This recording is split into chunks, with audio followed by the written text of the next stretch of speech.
Fala jovem, eu sou o professor Marquinhos de Biologia, seja muito bem-vindo ao canal.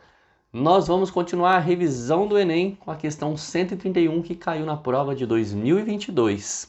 É uma questão sobre ecologia e evolução, as duas ali juntinhas, falando de comportamento dos seres vivos. Bora para o enunciado?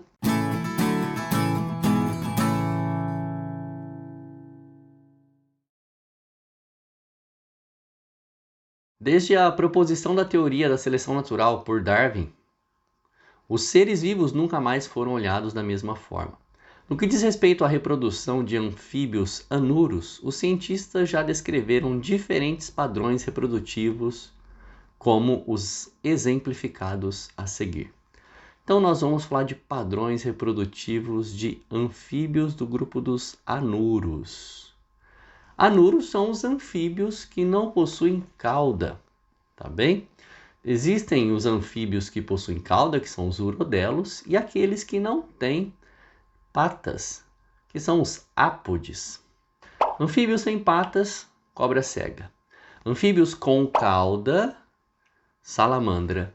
E os anfíbios anuros sem cauda aí, sapos, rãs e pererecas. Vamos ver os padrões reprodutivos que ele nos mostra, olha lá. Espécie 1. As fêmeas produzem cerca de 5.000 gametas que são fecundados na água em lagoas temporárias de estação chuvosa. Todo o desenvolvimento embrionário do ovo à metamorfose ocorre nesse ambiente, independente dos pais. Olha só, a quantidade de gametas é enorme e não existe dependência dos pais, porque os ovos são colocados lá e lá eles ficam até a metamorfose. Espécie 2. As fêmeas produzem aproximadamente 200 gametas, já caiu consideravelmente, hein? Que são depositados em poças próximas a corpos d'água, também úmido. Os embriões são vigiados pelos machos durante boa parte de seu desenvolvimento. Embriões vigiados, aqui existe um cuidado parental, hein? Os machos estão vigiando. Espécie 3. As fêmeas produzem por volta de 20 gametas, olha como caiu, que são fecundados sobre a superfície das folhas de plantas cujos galhos estão dispostos acima da superfície de corpos d'água, e aí se desenvolvem até a eclosão. Olha aqui, a espécie 3 também não mostra cuidado parental. Espécie 4. As fêmeas produzem poucos gametas que, quando fecundados, são abocanhados pelos machos. Os embriões se desenvolvem no interior do saco vocal do macho até a metamorfose, quando saem através da boca do pai. Interessante isso daqui, hein? Não fala nem a quantidade de gametas, fala que são poucos, quer dizer, foi reduzindo a cada espécie que nós fomos vendo.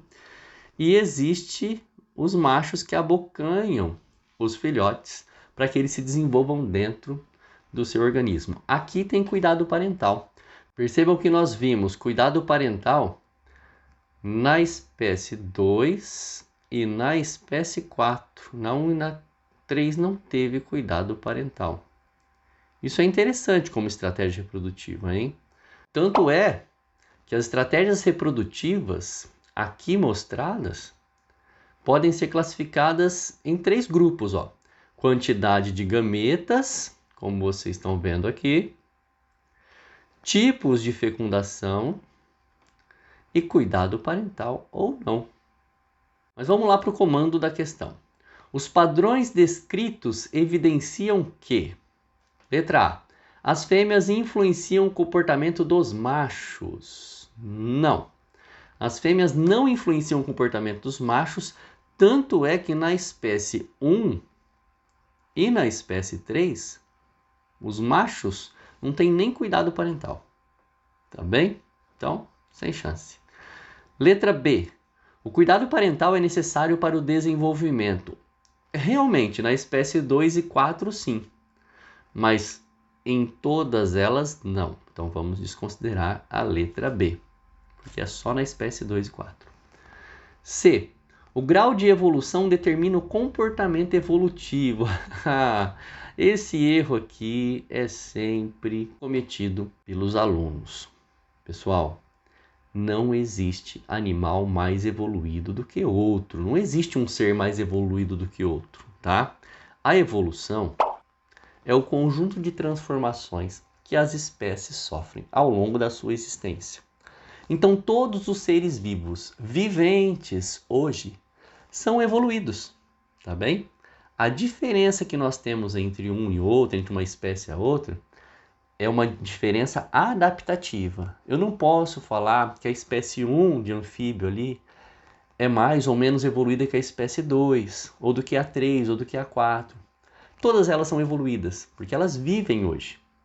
Porém, eu posso dizer que a espécie 1 é mais adaptada do que a 2 em alguns pontos.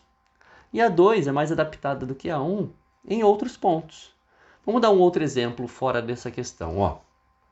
Se a gente pegar o cachorro é um animal adaptado a viver na terra, em ambiente terrestre. O peixe, adaptado a viver no ambiente aquático. Nenhum dos dois é mais evoluído. Os dois são evoluídos.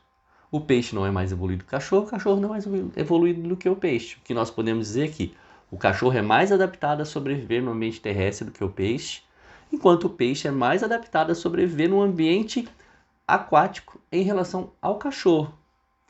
Percebem a diferença do termo? A gente precisa tomar muito cuidado com esses termos. Não é o grau de evolução que determina, é o grau de adaptação que determina o comportamento reprodutivo. Tá bem? Evoluídos todos somos. Letra D.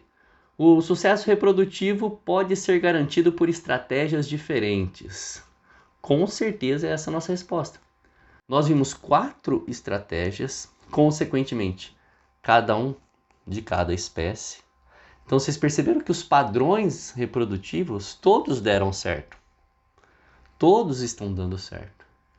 Então, cada estratégia para cada espécie. Numa boa, elas sobrevivem. Aquelas que não sobreviverem vão ser selecionadas negativamente. Mas nesse caso aqui, não foi a questão. E a letra E, por que ela está errada, né? Olha lá, puxando um gancho da evolução, ó.